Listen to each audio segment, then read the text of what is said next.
Well, welcome everybody once again. Welcome to the periodic table of history, and let's continue our study of history. Here we have the time machine where we can go back in time and explore anywhere in history of the world. We have the northern hemisphere and the southern hemisphere here. We're going to be studying Isaac today. So the life of Isaac is right here in the southern part of Israel. And we'll do a review of history right here. We have 4000 BC going down to the present, 2000 AD. So the time of Jesus is right here. We have different countries. Ireland's over here, England, Italy, Greece, the Middle East. We have India, China, and then United States and Mexico, Central America over here. That same thing is over here. Equator is on the x-axis, so we can see Africa and then going off to South America. So we have all the histories of the world here, and we can zoom in to whatever history we would like. Like, for instance, here we can go to Ireland and find out that Charles II is here 1680 to 1685. Since we're talking about Isaac, we're going to be here in the Middle East. And I'll zoom up to this area of interest because you can go back to Noah. Remember, Noah survived before the flood and after the flood. He has Shem, Ham, and Japheth. And then about 100 years out, there's the flood. Just a little after the flood, we have Arphaxad, the firstborn human in the post-flood world. When we go down the list, we get down to Abraham, Isaac, and Jacob. And so we're going to be looking at Isaac right now.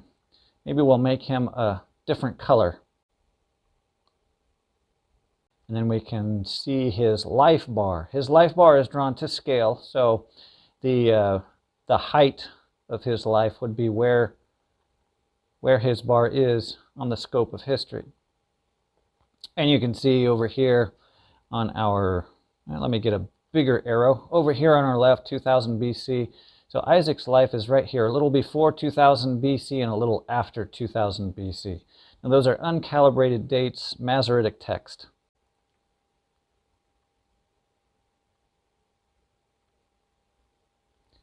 We just know a little bit about Isaac, but there is a narrative about him. One of the largest narratives that we have about Isaac is that there's a lot of drama with Abraham's life, and Sarah. They're trying to have a child. Abraham has a dream that he is going to have a child, and he's not really seeing that happening. So there's a lot of drama leading up to that. Now Sarah is pretty old. As you can see, she's well along on her life. She offers Abraham Hagar. Based on their union, they have Ishmael. And so, you have maybe the depression and that sort of thing with Abraham and Sarah leading up to this time. But then you have, after this time, if you're doing a troubleshooting, since Hagar got pregnant right away, now it can be said of Sarah that, oh, maybe she's not fertile, or maybe she's not the great person that everyone thinks she is. And so now there's a whole bunch of infighting of Sarah and Hagar. So Abraham loves Ishmael. He grows up to be a little boy. Then finally you have the time of the promise, which is Isaac. Right before then you have Sodom and Gomorrah events. And that happened when Abraham was 99 years old. Now Lot was over in Sodom and Gomorrah, etc., etc. So that story is right there before we pick this up. The main emphasis of the text is Genesis 21 through 27. So just before that, you can read into the text and see these events about the life of Abraham. So Lot has two daughters, and we end up with this incest narrative where the daughters no longer have the husbands. They don't see any other opportunity, so they seduce their father, and we have the Moabites and the Ammonites. So this is going on right here about the same time when Isaac is going to be born. Maybe the same time, or maybe just a couple years after when Isaac was born. We have Isaac born when Abraham is 100 years old. When we get up to the narrative that Ishmael is making fun of Isaac, Sarah sees it and not too happy, sends him away. Okay, so sends away Hagar and Ishmael. So that's how the turbulent start of Isaac's life is, though he's just a baby, doesn't really know what's going on that much. So we see this is where Abraham's stomping ground is when all of this drama is going on, and Hagar and Ishmael get sent out. Hagar doesn't want to see the child die, leaves the child depressed, thinks she's going to die in the wilderness, and then no, God promises that's not going to happen. He's going to be the father of great nations. We can read out of the book of Jubilees, chapter 20. It says, "And he gave to Ishmael and to his sons and to the sons of Keturah gifts, and sent them away from Yitzchak his son. And he gave everything to Yitzchak his son. And Ishmael and his sons and the sons of Keturah and their sons went together and dwelt from Paran to the entering in of Babylon, in all the land which is toward the east facing the desert. And these mingled with each other, and their name was called Arabs and Ishmaelites." And so we can see here the sons of Ishmael that were promised to Hagar. When we're thinking back about the lifespan of Isaac, the next event that happens is the sacrifice. And I looked up how Abraham had the test of faith. God says to sacrifice your son, your only son Isaac, and that was to see how far Abraham's faith would go. I looked up this story in the book of Jasher, and it's actually quite fanciful and reads kind of like a Hollywood novel. A lot was added to it, so I don't trust it that much. A lot of emotionalism and such like that. Now, the book of Jubilees, it follows the Masoretic text narration, and it has the added warnings against idolatry and things that the Pharisees would have taught. We go on and look up the story in Josephus. It's quite interesting that we learn the age of Isaac whenever the sacrifice happened, and that is 25. So Josephus is the one that says Isaac was 25 when Abraham took Isaac and offered him as a sacrifice. And one of the things that I have heard from theologians is the place where Abraham offered Isaac is the same place that Jesus was crucified. God provides a ram in place of Isaac.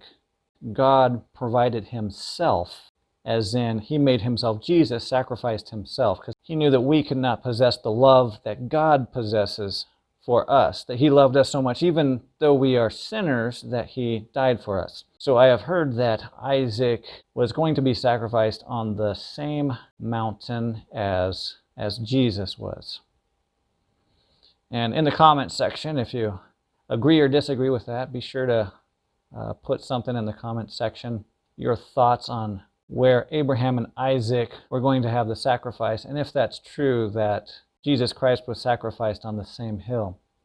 So remember, up until this time, most of the patriarchs would marry their sisters because genetics had not been degraded, and that could still happen without having adverse consequences. When we get down to where Abraham is, he marries within his own family.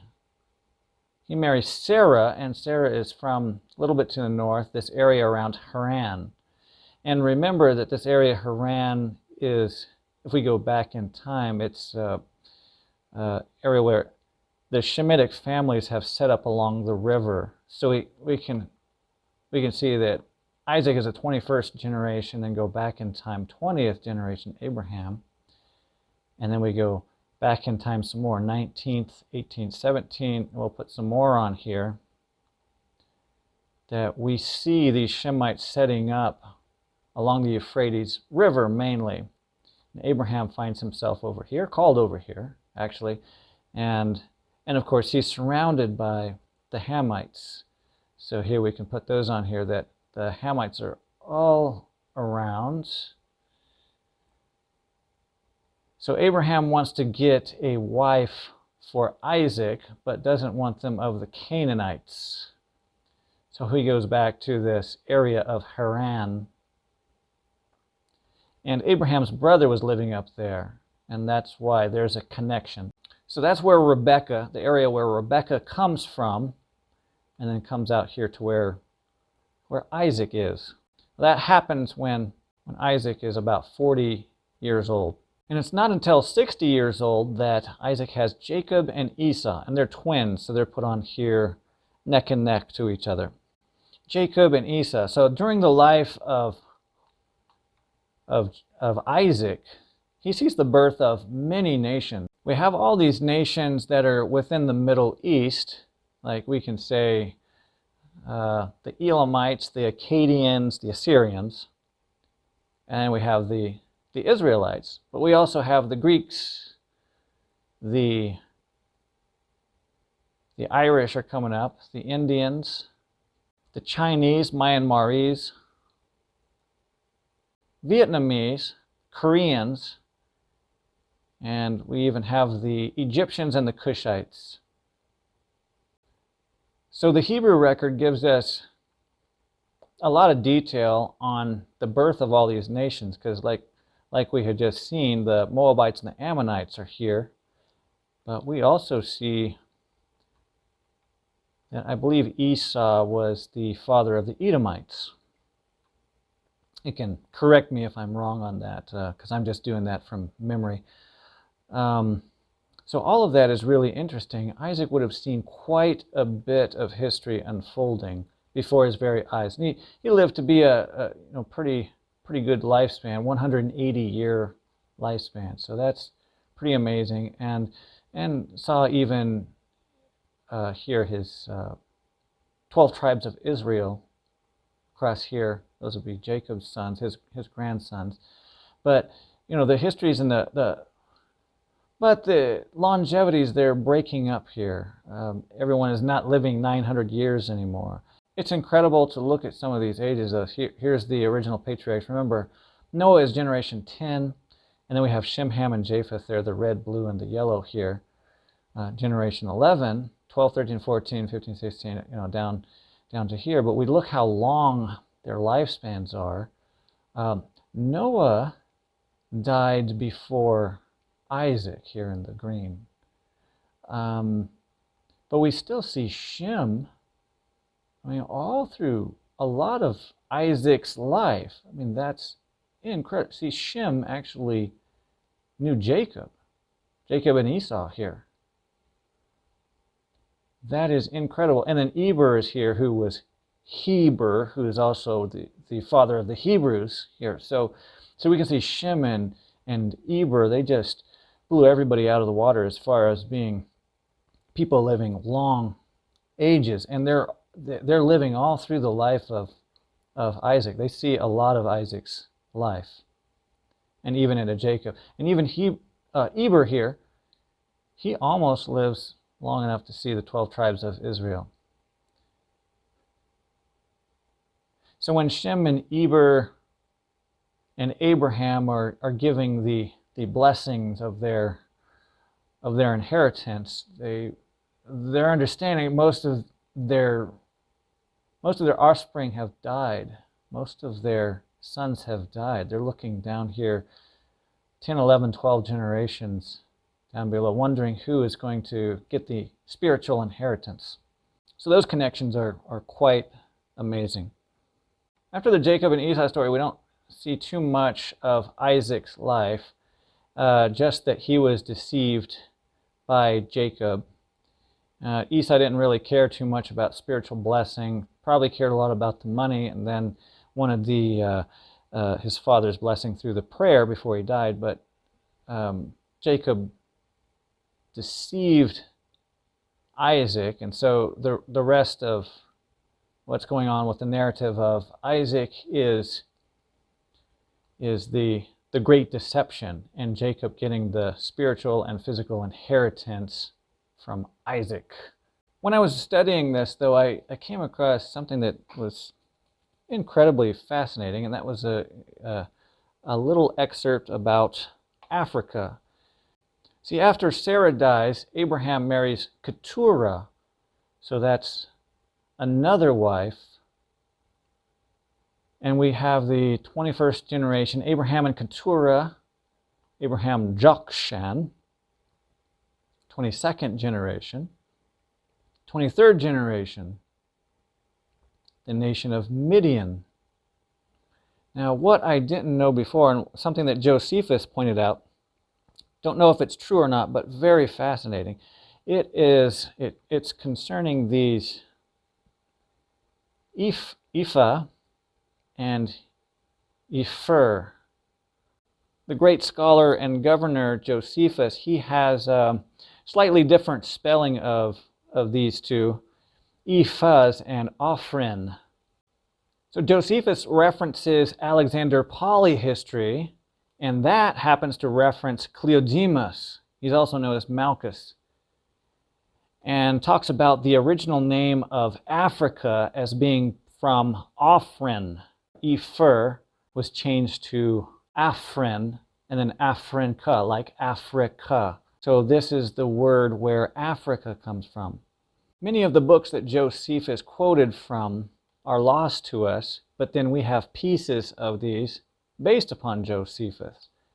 Aphor happened to be somebody who fought with Hercules, and Hercules marries Aphor's daughter and names Africa after Aphor. So that is a detail that I never knew anything about.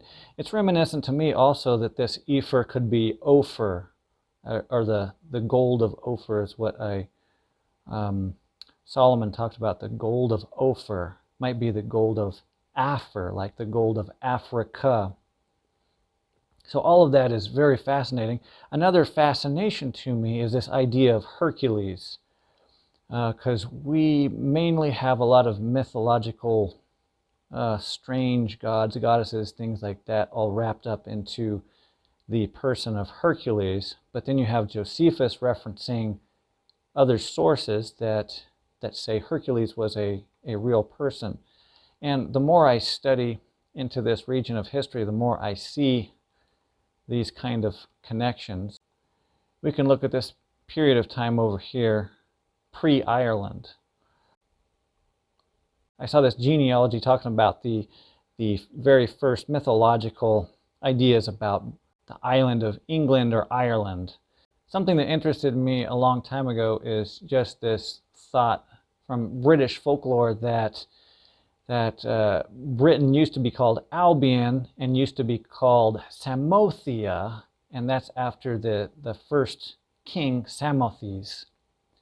And supposedly these guys are descendants of Noah. And so you can see in here, here's Druius, that's where the Druids are from. And here's Bardus, where the Bards are from. Albion is one of the old names of Britain. But these get into mythology, secular mythology, and I see a lot of these names come up. Neptune, Jupiter, Saturn.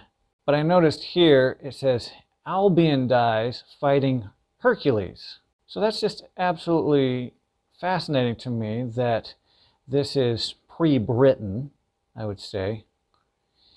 And then you have this connection that's over here with Keturah, that this person Epher is Aphor that Josephus talks about, and that Hercules and Aphor and others fought against Libya. Of course, Libya is going to be over here. Remember, the descendants of Keturah and Hagar were sent out.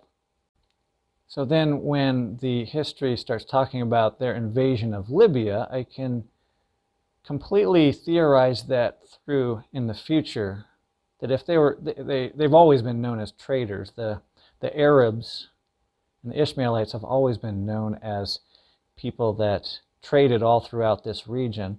But if they were also conquerors over here in the north, and named this land Africa, then to anybody that's in the Western world trading, like Italy or Greece trading south into Libya, if right up front this land was started to be called Africa, I can completely see the projection out from that. We can put Japheth on here, so you can see where the trade routes would come across Greece and so on and so forth. And then we have the Japhethetic spread over here. Now, if Hercules came up this far, that's quite interesting, that there's some sons of Noah up here. And the thing about the sons of Noah is in the Bhagavad Gita of India, it talks about Noah, or not Noah, but Manu going on to have 50 children.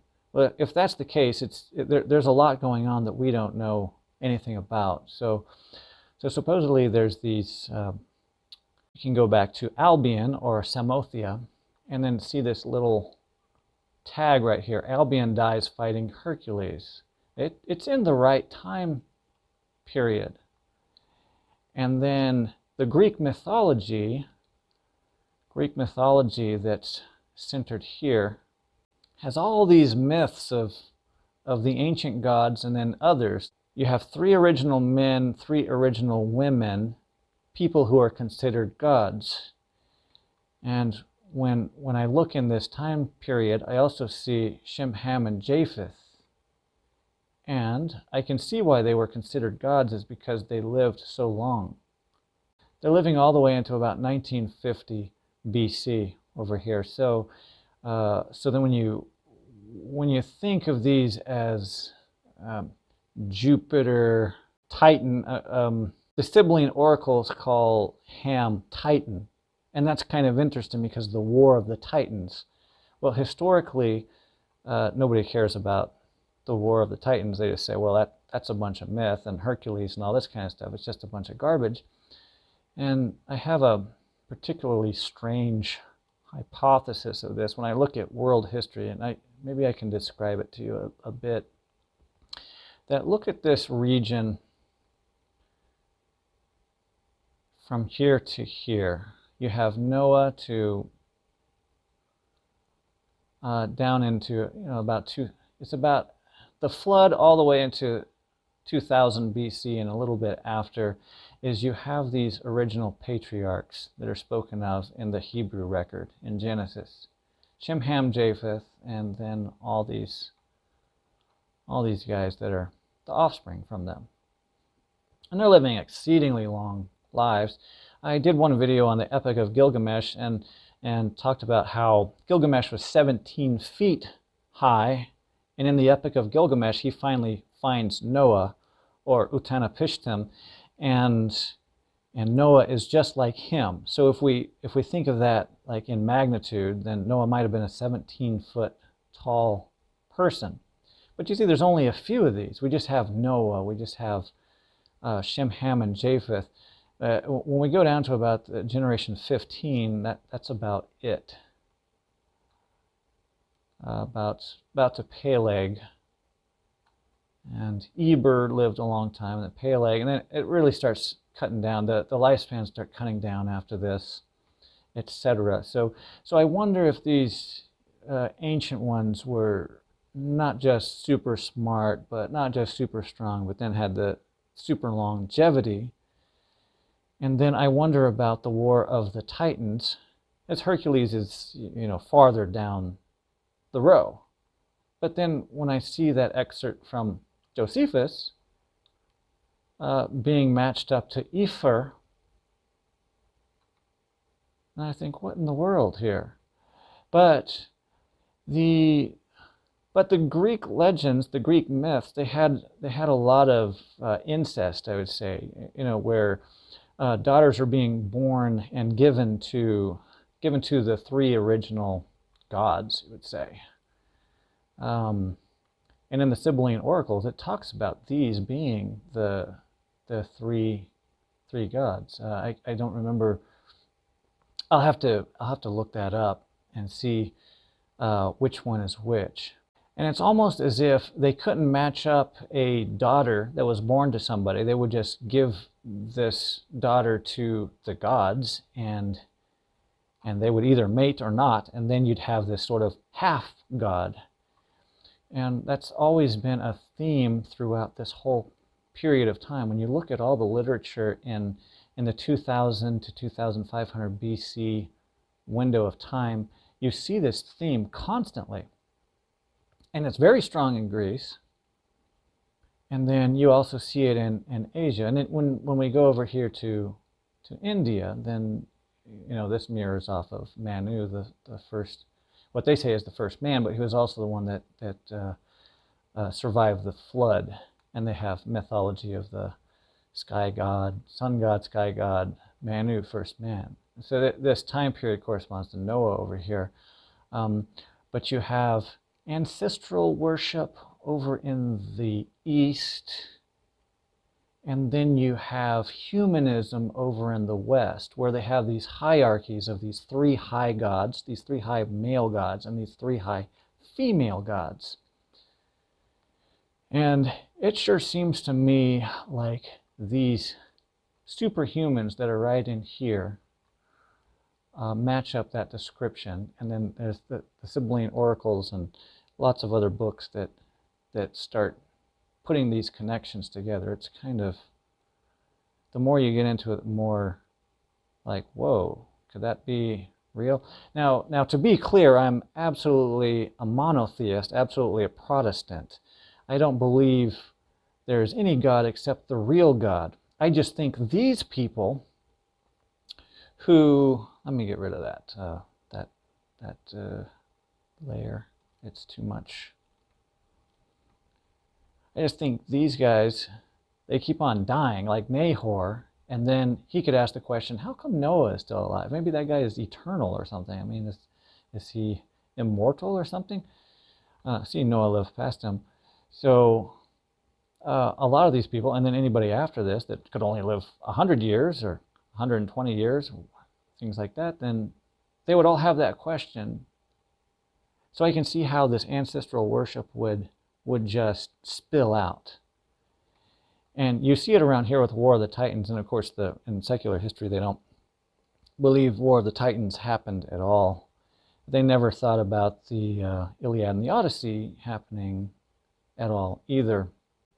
In the Iliad and Odyssey, you're talking about maybe about 1100 BC, they're worshiping the gods differently. They're worshiping them like spirits and things. Were these gods that the Greeks worshipped, were they actually these original patriarchs? And then when you have Hercules showing up down here, matching up with Ephor, that even makes it even crazier. And we can go on and we see some of these connections. The long lives, they're not just there. I mean, we can go up here to China and Vietnam, and we see these 3 sovereigns and 5 emperors of China, and they live pretty long.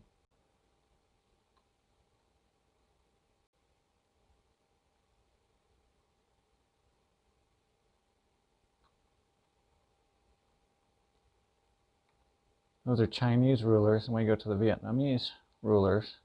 We have 3,070 to 2,800. See, so there's a couple hundred years there. You could calculate it absolutely. Here's somebody that lived 400 years, 2839 to 439. Well, the historians say, well, that's a bunch of garbage. But what's interesting to me is it's all here in this after the flood time period. And it's right here at the same time the Jewish record says people lived long times. Oh, okay, even Epic of Gilgamesh right here. The Akkadians, they said people lived long times. They have egregiously long lifespans there. So all of these are of incredible interest to me, and anybody can get into those and study those to the heart's content. But this makes me very curious about the War of the Titans and the as being, maybe right in here, and then you see Greece come out, you see Ireland come out, etc., etc. So I can just zoom in here and you can explore. These people would have been alive when Isaac was alive. He's slain the first high king of Firbolg, but Firbolg isn't a place that's called Ireland right now. And there are genealogies that go back to Japheth on this route. We can go over to Greece, and there's Bishop Ussher talks about Aegialus. He was the first king of Sicyon. And if we go down to the second king, we got Europes. And this is the place where Europe comes from, the origination of the word Europe. So that's a fascination to me. India is very interesting because the Mahabharata have the universal history of China, but it wasn't written until way down here, like 200 BC or something. Emperor Qin burned all the records, and then the wise men had to rebuild the records. So, of course, that throws all of history into not knowing whether it's original or whether it's mythical and that sort of thing. But we can zoom in here to, I guess, about this time where Isaac was living.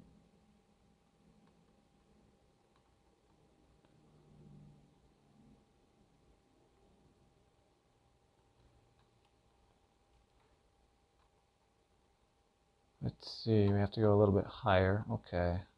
For Korea, then maybe right in here, Seohan may be the king when Isaac was born.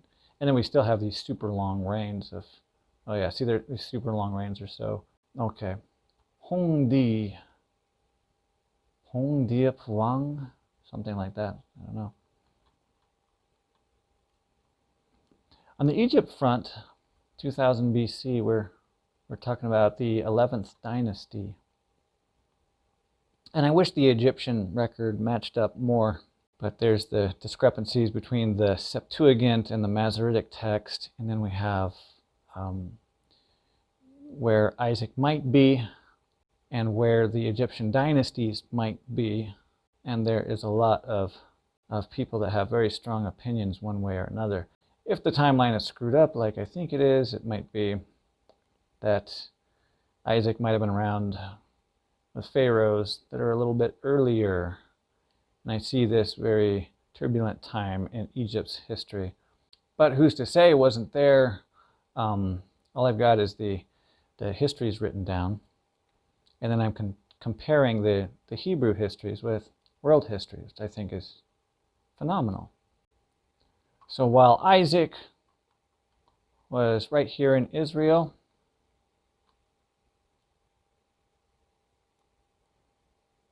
you see the rise of Ireland, the rise of Greece, the rise of Egypt, the rise of the Cushitic empires right here. Middle Eastern empires that we've talked about a bit before, then India, and then over here, Myanmar, Vietnam, China, and North Korea. Those are the great kingdoms on the planet.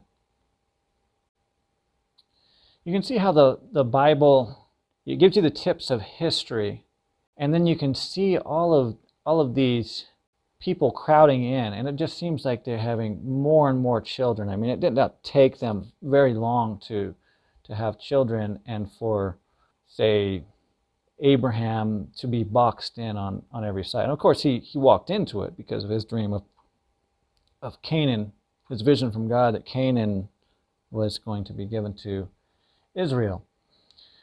But you can see how Israel's boxed in, and you hear a little bit about Greece and Assyria and Akkadia. Babylon would be newer Akkadia, and the Arabia, Cushitic empires, Ethiopia, that would be Sudan, Ethiopia.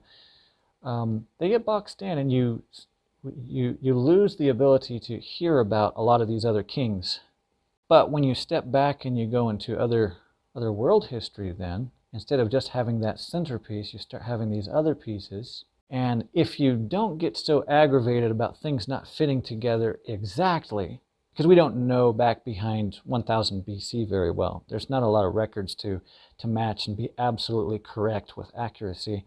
And if you're not worried about accuracy 100%, but maybe something can be off just a little bit, and you see the bigger picture of history and how the Hebrew history links into the rest of the histories, it's just really mind-blowing.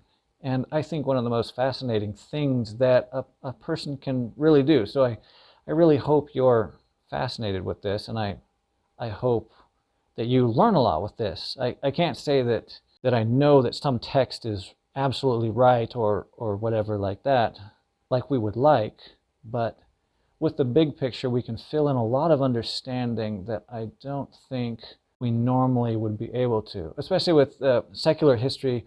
It seems like just the goal of secular history is to push a very racist hypothesis of evolution, where they say monkeys turned into black people and brown and gray and white people.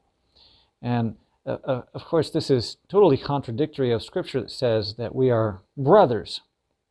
And if we could have faith in God, if we could balance unrepentance and pride, not getting into sin and not being too prideful, and walk through life knowing that we're all brothers, that would be incredible.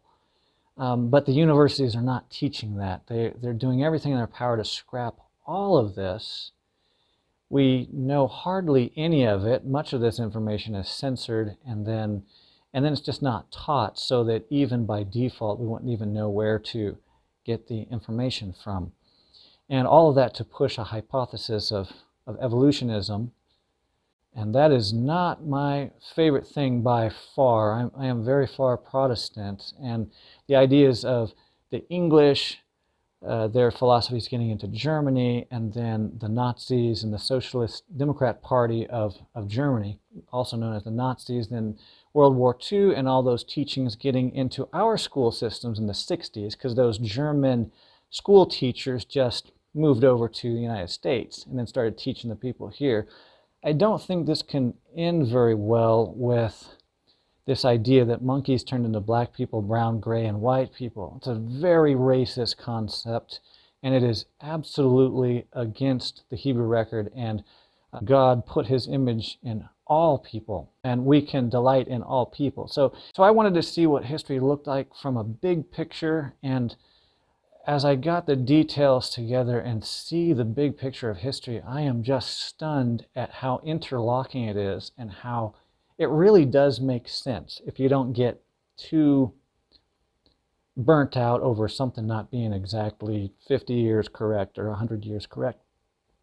When you just get this concept of we're all brothers, we can love each other, we can love Jesus together, and walk in forgiveness and walk through this life together, it's an awesome thing. We get off that ride and we get on all these other rides that say to hate and somebody's better than somebody else. Oh, it is an absolute chaotic mess. So I pray for the future, and I pray for each one of us. I thank you for watching. It's a lot of fun to put this video together, and a lot of work. So remember to subscribe if you so choose. You can also share, thumbs up, agree, disagree, have some curiosity, because you can always put it in the comment section. Sometimes I can come across them and sometimes not. Sometimes I don't have enough time. But I pray you have the best week that you can, and I will see you in the next video.